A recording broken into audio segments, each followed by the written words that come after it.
we want to tell the stories of and give historical voice to the thousands of survivors of domestic violence who have bravely come through our doors, and in doing so, empowered themselves, changing their lives, changing the lives of their families forever.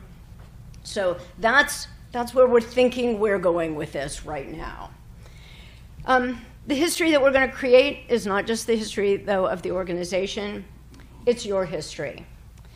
As a staff member, as a volunteer, as a member of the community, as a donor, as a survivor, we're hoping that as this project progresses, you'll be willing to share your stories and your pictures and your news clippings and whatever other stuff you've got in those boxes with me, so that I will be able to get the broadest look at what the organization means. And I also hope that you feel a part of the finished product. Becky and the other RCDV board members were a dream team, and I'm privileged to see so many of you in the room tonight. They were the history of the agency, the founding mothers. They often recalled their efforts to fight against the ignorance of the times that suggested that domestic violence didn't exist, or that efforts to help a victim of domestic violence was tantamount to breaking up a family and destroying marriages. They were a group of people who cared as much for each other as they did for the agency and the people we served. They were connected to the community in so many valuable ways. We're part of what's called Planning District 16, which includes the County of Caroline, the County of King George, Stafford, Spotsylvania, the City of Fredericksburg.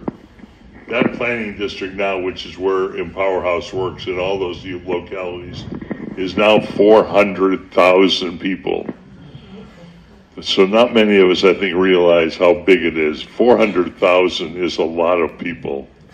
And Empowerhouse services all those locales with a staff now that's of 41 full-time staff members and 24 part-time staff members.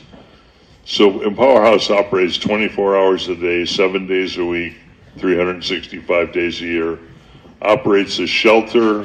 So as we move forward and try to accomplish all this work with victims, and as importantly with their children through school, and with the teens and young adults who live in the community, all of that's part of the strategic plan to continue that going. To do that, we're going to need the support of the community I've given us so far, the funding. So just for example, the planning district will grow about 30,000 people by 2030, and will grow another 60,000 by 2040. So by the time we get into 2050, there'll be 500,000 people in Planning District 16. And Empowerhouse, the plan is to continue to do everything that Empowerhouse does now with your support.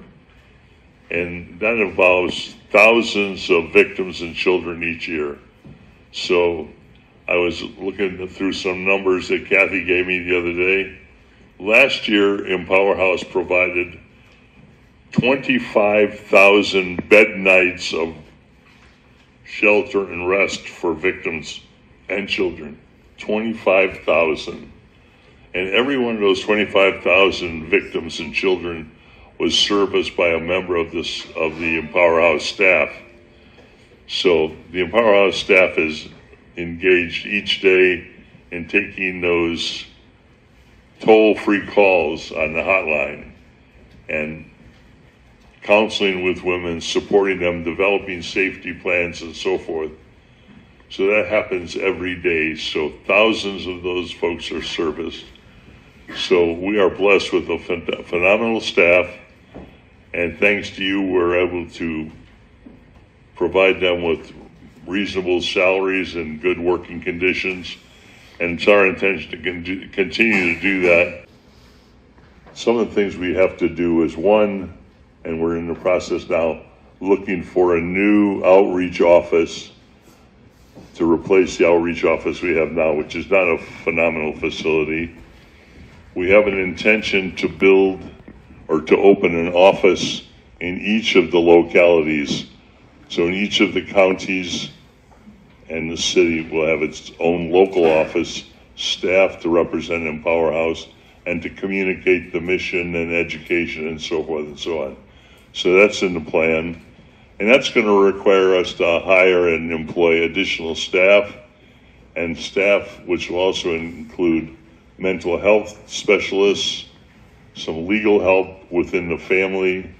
I mean, we get a lot of this through volunteers now, and he's here tonight. So at some point, we may actually have to hire a handyman or a maintenance man